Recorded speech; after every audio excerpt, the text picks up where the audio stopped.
Hey everyone, me Kevin here. Our society is effed. In this video, I'm going to provide you, as a loyal subscriber, a resource that you can use. This video is not sponsored by that resource. It is simply a website that I think you're really going to like, and am doing it for the good of hopefully preventing our society from getting effed with bad mis or disinformation. See, in the world of the internet, we can all lash out our frustrations at anyone and comment on whatever we want, most of the time for the goal of popularity.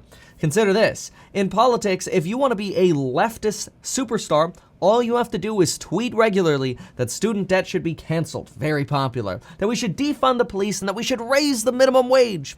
If you want to be a right-wing superstar, tweet about how much you hate looters and sometimes even BLM, or how much you demand freedom to choose and the freedom to throw your mask away. Because in today's world, the middle doesn't get you anything but hate from both sides. You can't actually take the things on both the right and the left and say, wait a minute, there are good things from both sides, and there's actually a truth in the middle. So you remember, there are always three versions of every story. There's one person's story, there's the other person's story, and then there's the truth. Talking about the truth can be very, very difficult, because unless you are echoing the chamber talk of the left or echoing the chamber talk of the right, everyone hates you. And it sucks. Look at what Elon Musk just said on Twitter, which is really interesting because Elon Musk is echoing one of the issues that we have. Wikipedia is an organization that seems to be heavily influenced by left-leaning editors. And this is where Elon Musk writes, "History is written by the victors, except on Wikipedia, as your enemies are still alive and have lots of time on their hands." Laughing emoji. This, by the way, is something that I retweeted because guess what? I had the same issue during my campaign when I ran against the California governor, where verified Wikipedia editors took out of context information that I was suggesting would be a fantastic policy and used it to slander me, which unfortunately gave a lot of folks a bad first impression of me in the campaign, because they would Google my name, Wikipedia article would come up, people would read one or two lines, that's it, game over. Nasty world out there. But wait a minute, this is not just a video to complain, this is a video to make sure that I can actually help provide you value. So we've got to understand a couple things first. There are two major issues that we have in our world today, and then I'm going to provide you this solution. Remember, this video, by the way, is not sponsored by the solution. This video is sponsored by my programs on building your wealth, which has a coupon code expiring tomorrow, which means the price goes up after that. You get lifetime access, and if you check out the Stocks and Psychology of Money group, you will get all of my buy-sell alerts for anything that I buy. Check that out down below. But here's the thing. We've got two major issues. Number one, censorship. And believe me, I know a lot about censorship. I was censored by Twitter, Instagram, Facebook, CNN. I even had to send a cease and desist letter to CNN for censoring my campaign. And then they finally U-turned, which was clearly a sign that they're like, oh yeah, okay, we were kind of censoring you and now you're exposing us. Anyway, and number two, there's a major lack of understanding in our society about how to actually make an argument. See, when we hear the word argument, usually we believe that just means shouting the loudest thing or saying the most popular thing. Therefore, whoever's the most popular is obviously winning the argument. However, this is actually not what arguing is. Arguing follows a very simple formula. You state a claim, and then you state a fact with citations, and then you make a conclusion. That is how you make an argument. So, for example, if somebody made an argument that, hey, I believe that Kevin was born in Germany. I believe that because here is a link that shows in an interview, he says he was born in Germany, therefore Kevin was born in Germany. That is a very well-structured argument, because now somebody understands the claim, I think Kevin was born in Germany. And number two, the citation, oh, okay, I can fact check that citation and see if that is an accurate claim and therefore conclusion. That is good, solid argumentation. Versus something that's bad argumentation would be something like, Kevin's born in Germany, therefore he's a Nazi.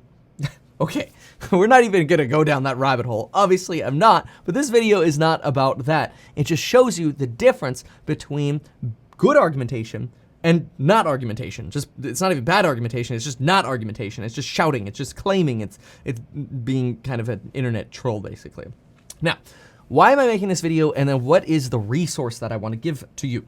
So I made a video yesterday providing my research and my thoughts on a doctor who went on a Joe Rogan episode, whom in my opinion was giving somewhat exaggerated claims. Some things I agreed with, and some things were just not very well founded in fact the way he was implying they were. Now, I lost over 200 subscribers in 5 hours, which means usually I post a video, I gain subscribers, so the opportunity cost was probably even greater. And 99% of the hateful comments followed the following structure. 1. At first glance, they argued that I can't trust the guy with pink hair. Okay, this is not an argument. This is just a random claim that obviously my intellect is somehow affected by the color of my hair. At second glance, they say, why trust a YouTuber over a doctor?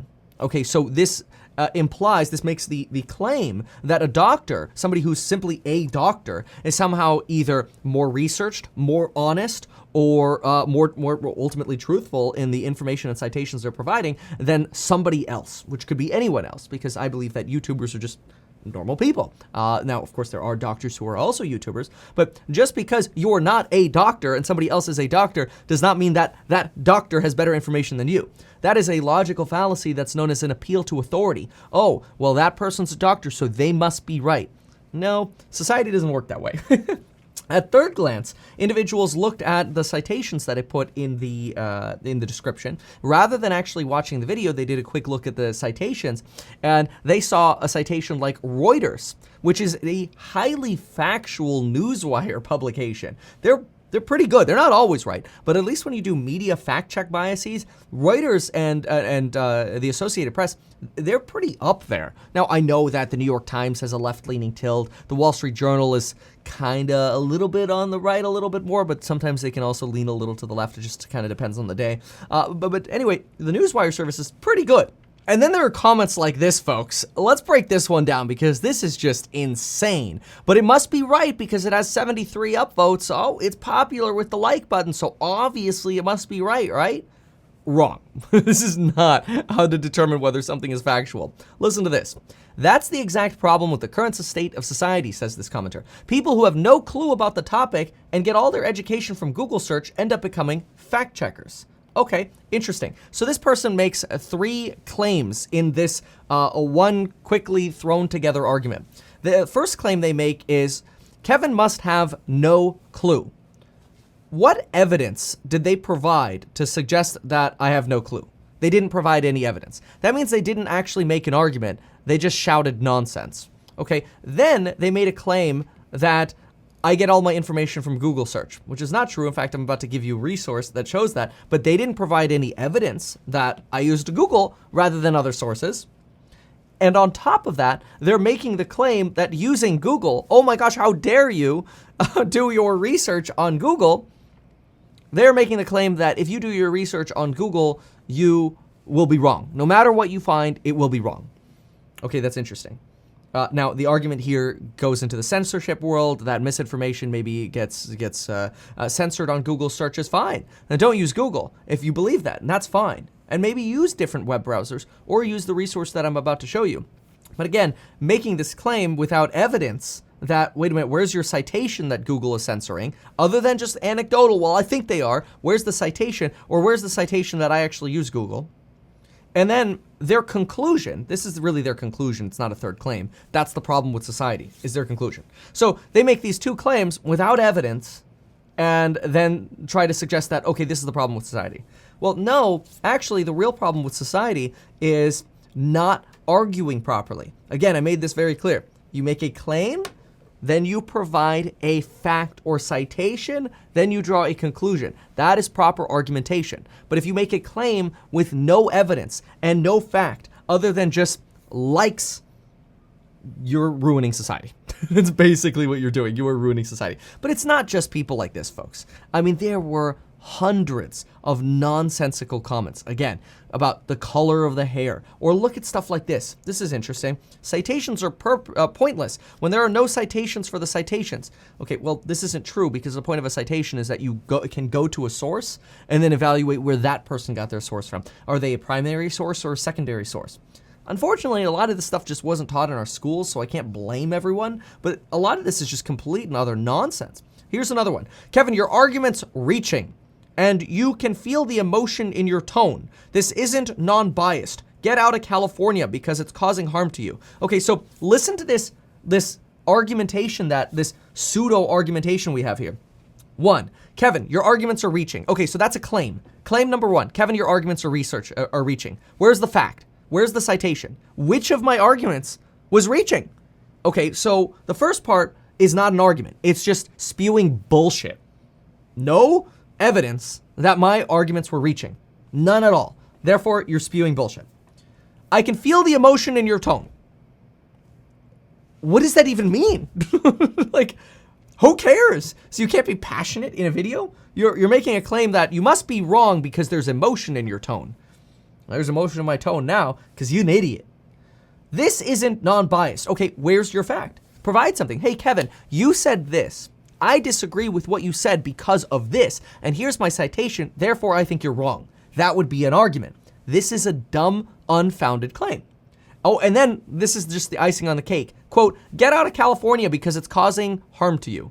Okay, so the claim is that California is harming me and that therefore I'm somehow broken. But again, no evidence that either A, I'm being harmed, or B, it's California that's causing that harm. Don't get me wrong. I hate California's government. Okay, California's government sucks. And California's government sucks for all of the reasons that I outlined with facts and statistics in my campaign, which I'm not going to rehash all of that here. So yeah, I'm making a claim without providing all those facts here because that's really not important for this video and I'm not gonna waste your time. I ran an entire campaign on this stuff. But folks, what can we do to minimize the nonsense? Well, I personally recommend deepdive.com.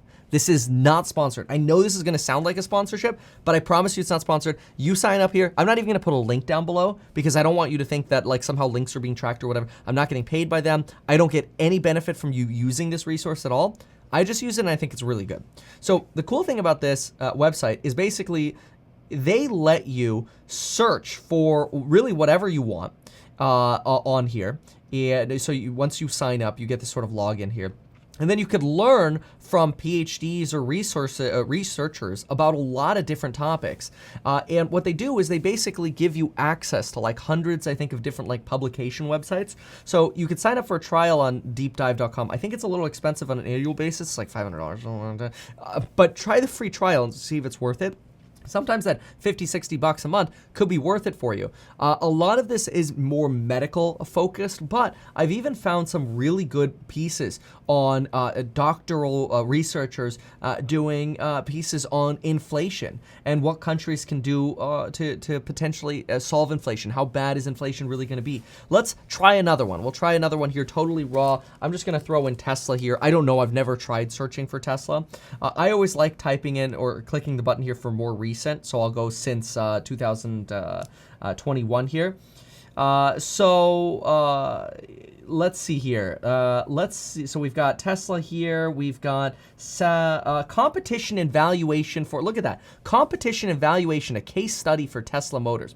And so usually you'd have to like buy these sorts of PDFs and research papers.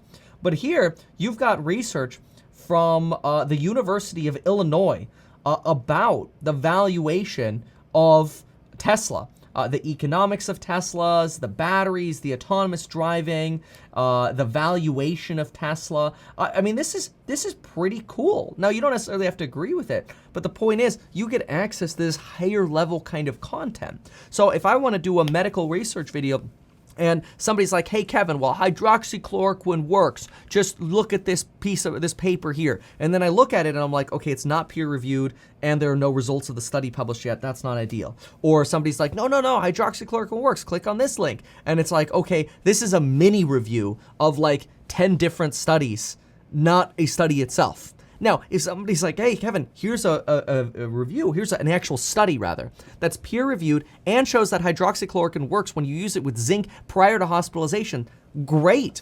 Then that's freaking awesome. Maybe that is true. Now we can have an argumentation, right? Now we can actually have a real debate. A real debate follows. Hey, I believe, let's just say, I'm not gonna say I because I don't want to get chastised again, okay? Because it's not necessarily true. Let's just say, person A says, hydroxychloroquine doesn't work to prevent COVID. Person 2 says, well, I understand that you might think hydroxychloroquine doesn't work to solve COVID, but here's a claim. The claim is hydroxychloroquine used in combination with zinc prior to hospitalization actually does reduce COVID symptoms and COVID severity. In fact, here's the citation to a peer-reviewed study with hundreds of trial participants or whatever that shows that this is indeed the case. Therefore, conclusion is, yes, in some cases hydroxychloroquine may not work, but if you use it in this manner early enough, it could work. Notice how that is like, oh, logic. Oh my gosh, it's so beautiful. But do you think that is actually popular on Twitter or in politics or in social media? Hell no.